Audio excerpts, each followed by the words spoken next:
The cartridge your father handed down versus the one the competition shooters won't shut up about. 74 years of proven service versus 19 years of superior ballistics. And the biggest lie in this entire argument has nothing to do with which one shoots flatter or hits harder. The lie is that the ballistics are even the thing you should be arguing about. I'll prove it.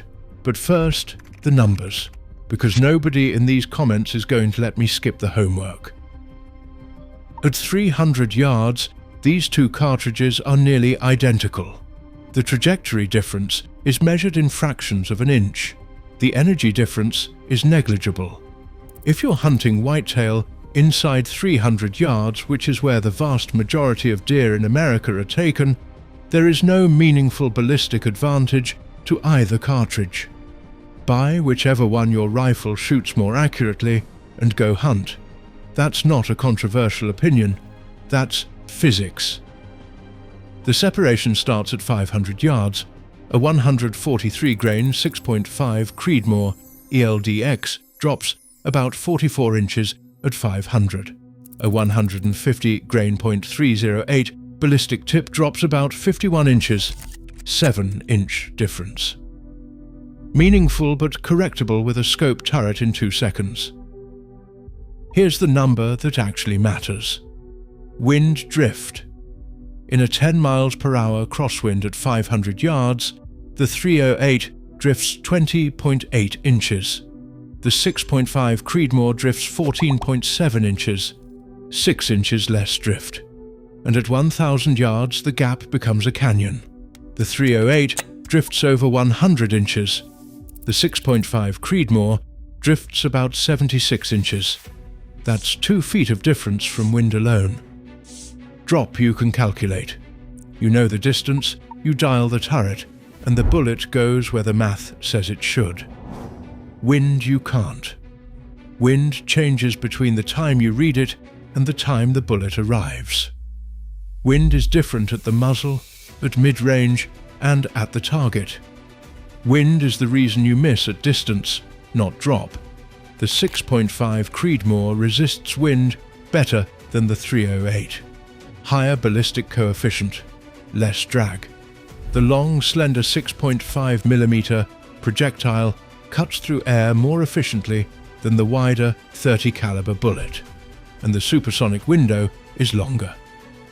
The 308's 175 grain match loads start going transonic around 900 to 1,000 yards. The 6.5 CREEDMOOR stays supersonic past 1,200. When a bullet crosses from supersonic to subsonic, it destabilizes. Accuracy falls apart. The CREEDMOOR simply stays accurate at ranges where the 308 is already wobbling. Now on paper, the .308 should be the better hunting cartridge.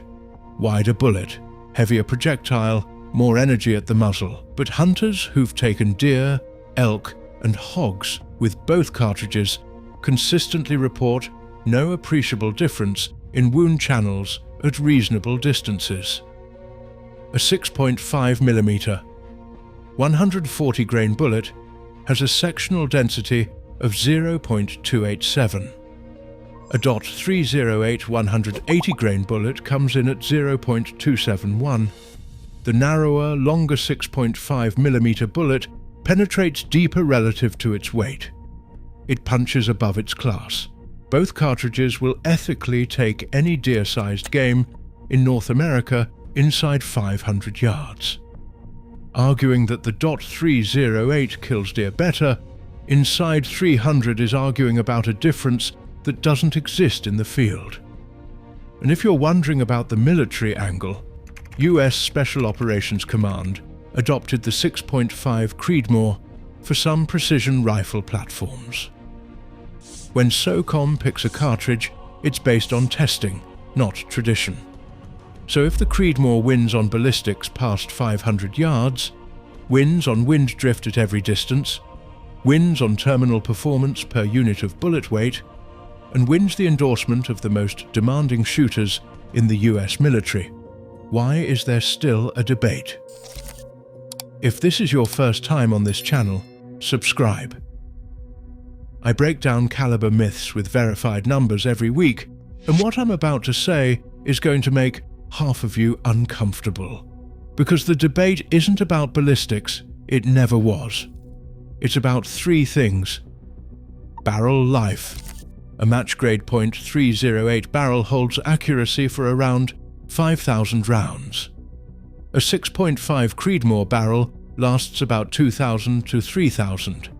That's a real difference. If you're a competitive PRS shooter running 200 to 300 rounds a month, you're replacing barrels twice as often.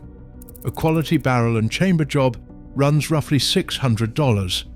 That's an ongoing cost the CREEDMOOR crowd doesn't love talking about. But here's what nobody mentions. If you're a hunter, you're shooting maybe 60 rounds a year, 40 sighting in, 20 during the season. At that rate, a 2,000 round CREEDMOOR barrel lasts 33 years. You'll be dead before you shoot it out.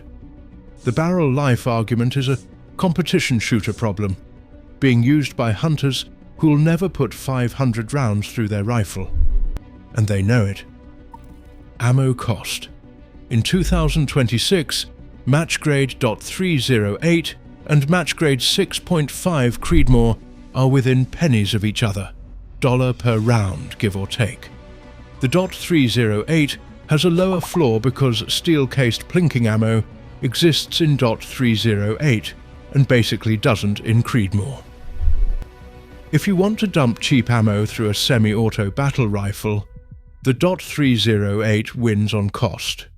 If you're shooting a bolt action with quality loads, which is how long-range shooters actually use these cartridges, the price difference is a rounding error. Recoil. The 6.5 CREEDMOOR has approximately 30% less free recoil than the .308 Winchester. 30%.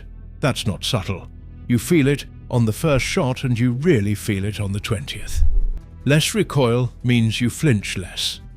Less flinch means better shot placement. Better shot placement means cleaner kills and more hits on steel at distance. I know what the comments are about to say. Recoil doesn't bother me. I've been shooting .308 for 40 years. Real men don't worry about recoil. I've read it under every caliber video I've ever made, and I've watched the same guys at the range develop a flinch they don't realize they have because they've been muscling through .308 recoil for decades, and their body learned to anticipate the shot before they even squeak. If you switched to a 6.5 CREEDMOOR for 1 month and then went back to your .308, you'd feel the flinch you've been carrying. You just don't know it's there because you've never shot without it. Subscribe if you own a .308 and that last paragraph made you want to argue. That's exactly why you need to be here. Now, the lie. The biggest lie long-range shooters believe isn't that the .308 is better than the 6.5 CREEDMOOR. It isn't that the CREEDMOOR is a fad. It isn't that barrel life makes the .308 the smarter buy. The biggest lie is that switching calibers will make you a better shooter. It won't. The guy shooting a .308 who reads the wind wrong at 600 yards will still read the wind wrong with a 6.5 CREEDMOOR. He'll miss by 6 inches less. That's it. The CREEDMOOR is a better cartridge. But better means it reduces your margin of error by a few inches at 500 yards and a couple of feet at 1,000. It doesn't fix the margin of error between your ears. The guys winning PRS matches with 6.5 CREEDMOOR aren't winning because of the caliber. They're winning because they shoot 5,000 to 10,000 rounds a year. They train in wind. They train positional shooting. They chose the CREEDMOOR because it lets them train more with less fatigue and more rounds before the barrel gives up. The caliber is a tool. The training is the weapon, and most shooters spend more time arguing about the tool online than they spend using it at the range.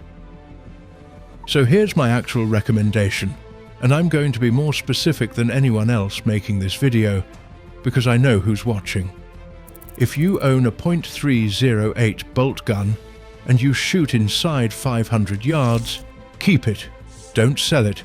Don't trade it. Don't spend $1,500 on a new Creedmoor setup because the internet told you the ballistics are better.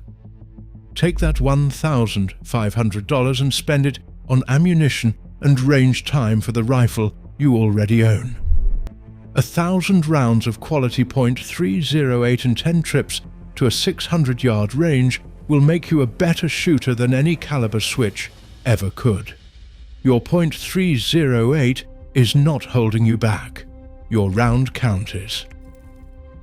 If you own a .308 and you're consistently shooting past 600 yards and you're frustrated with your wind calls, then we can talk. But be honest with yourself first. How many rounds have you actually fired past 600? If the answer is under 200, the caliber isn't the problem. You haven't spent enough time at distance to develop the intuition that makes wind calls work. If you're buying your first long-range bolt gun and you plan to shoot past 500 yards regularly, get the 6.5 CREEDMOOR.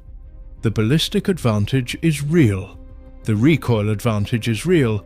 The ammo cost is competitive, and the barrel life won't affect you unless you're shooting competitively. It is objectively the better cartridge for that application, and pretending otherwise is nostalgia talking. If you reload, the math shifts slightly toward the .308. Wider powder selection, cheaper components, more forgiving load development. The .308 is one of the easiest cartridges to handload accurately. Creedmoor reloading isn't hard, but it's less forgiving of sloppy technique. If you're new to reloading, the .308 is the better teacher. If you hunt in a state where you might need to take a quick follow-up shot on a wounded animal in thick brush, the .308's heavier bullet and extra close-range energy give you a margin the Creedmoor doesn't. Nobody talks about this because it's not a sexy long-range argument. But brush hunting is real, and a 180-grain .308 soft point moving through undergrowth is doing more work than a 140-grain 6.5mm at the same distance. If you're already shooting Creedmoor in PRS, you don't need me to tell you anything. You already know. And if you're the guy who owns both and you pick whichever one fits the day, the terrain, and the distance, you're the smartest person in this entire debate, and you've been quiet while everyone else argued. .308 Winchester has been in service since 1952. It has been to every war, every hunting camp, and every rifle range in the Western world. It is one of the greatest cartridge designs in the history of firearms. 6.5 CREEDMOOR was introduced in 2007. In 19 years, it took over precision rifle competition, made serious inroads into the hunting market, and got adopted by SOCOM. One has 74 years of proven performance. The other has 19 years of superior ballistics. The lie is that you have to pick a side. You do not. You have to pick a purpose, and then buy the cartridge that serves it. Drop your setup in the comments. Caliber, rifle, distance. I want to see the split. And if you've switched from one to the other, tell me why. I'll read every single one. Subscribe if you haven't. Every video on this channel comes with verified numbers, sourced data, and an opinion I'm willing to defend in the comments.